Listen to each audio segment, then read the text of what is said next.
Buenos Aires, Argentina. Alongside a tide of pensioner rallies and a workers' strike that crippled a day's transportation, the 26th edition of the Buenos Aires International Independent Film Festival, Bafici, managed another explosive set of diverse screenings and industry discussions that wrapped on April 13th after 13 days of cinematic indulgence.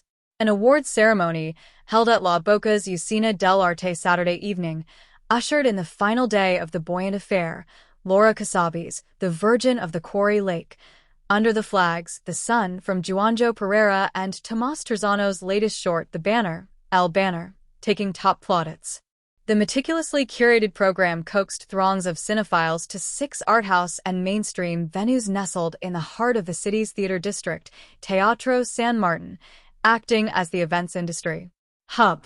The Museo del Cine, south of Center, held special screenings and events in parallel.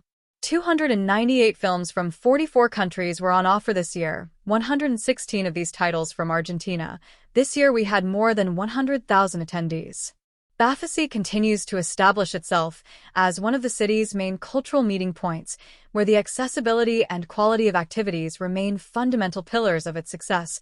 Bafici artistic director Javier Porta Faus told Variety, "I was afraid that this year we wouldn't have the impact we once had. Fortunately, the public decided to support the festival, as did the Argentine film community. We're happy." As Jean Cocteau said, culture tends to flourish in difficult times. Divesting in the arts was never on the agenda for Buenos Aires, as the city breaks from the sentiment of rapid cuts to arts funding by supplementing the film industry as best it can.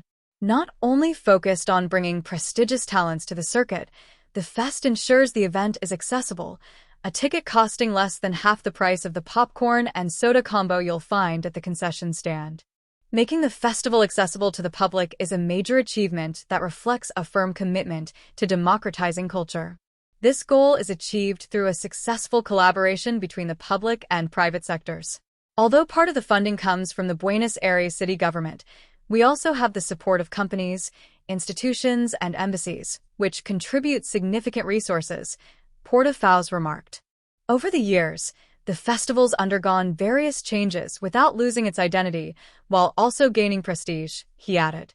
This has generated significant interest from private stakeholders who now want to be part of the event and contribute to its success.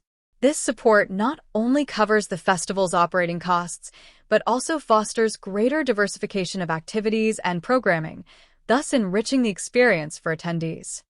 Bafici succeeded in its aim of platforming films that never left the audience indifferent.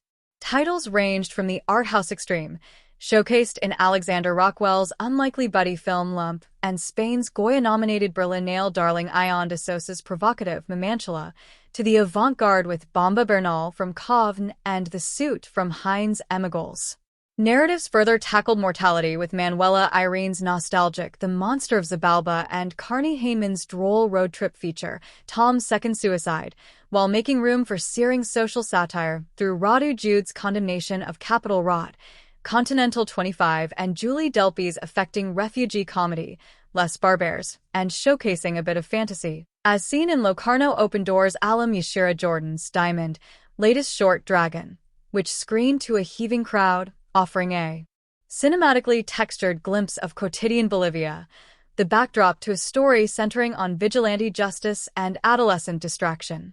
A handful of British counterculture docs highlighting the life and times of defiant musicians Polystyrene, I Am a Cliché, and The Slits, Here to Be Heard. The story of The Slits sat alongside films exploring identity, like Javier Van de Cooter's adaptation of Camila Sosa Velada's novel Thesis on a Domestication, which received a special mention and is produced by Gael Garcia Bernal and Diego Luna's La Corriente del Golfo. Another buzz title, Heads or Fails, an over-the-top Belgian comedy of errors from Lenny and Harpo Git, Amer Perdre, earned burgeoning theater-turned-film actor Maria Cavalier-Bazan the Best International Performance plaudit for her depiction of the film's boundless, crass, and magnetic anti-heroine, Armande Pigeon.